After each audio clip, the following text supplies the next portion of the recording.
Okay, saya Sisi Hanif. Dulu saya beliau awam perikanan di salah satu jabatan kerajaan lah. Dan bila saya mula kenal dengan BE pada tahun 2020 lah. Mak saya waktu tu PKP kan. Cerita dia, saya mula kenal BE tu dalam masa saya memang ada buat part time lah masa tu. Iaitu saya ada buat e-hailing. Oh, buat e-hailing juga. Tapi datang pandemik tu menyebabkan kita tak boleh nak continue sebab saya ada anak kecil lah. So my mum lah dia sangat risau lah dengan cucu dia kan dan anak dia jugalah sebab tengok berita hari-hari orang ni kan. Jadi dia cadangkan lah try buat BE. Dan saya masa tu dengan wife lah Saadah kita fikir try je lah. Share online macam tu bila orang cuba dapat result kan. So kita keep going kan sampai jadi ambassador. First month jadi ambassador, income dia tu sangat mengejutkan lah. 4 angka. Sebab lebih daripada gaji kami.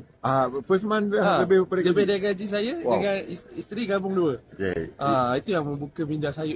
Bisnes apa ni kan? So itu masa ambassador. Betul.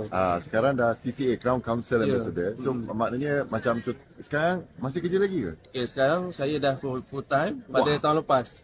Masa DCA saya dah full time. Bulan 6 tahun lepas. Maknanya ni ada lagi 2 bulan setahun lah. Oh ya, belum setahun lagi. Bila tengok income sekarang dekat BE, bandingkan dengan income dulu, berapa kali ganda? 10. Ibaratnya gaji setahun dulu, BE bayar sebulan.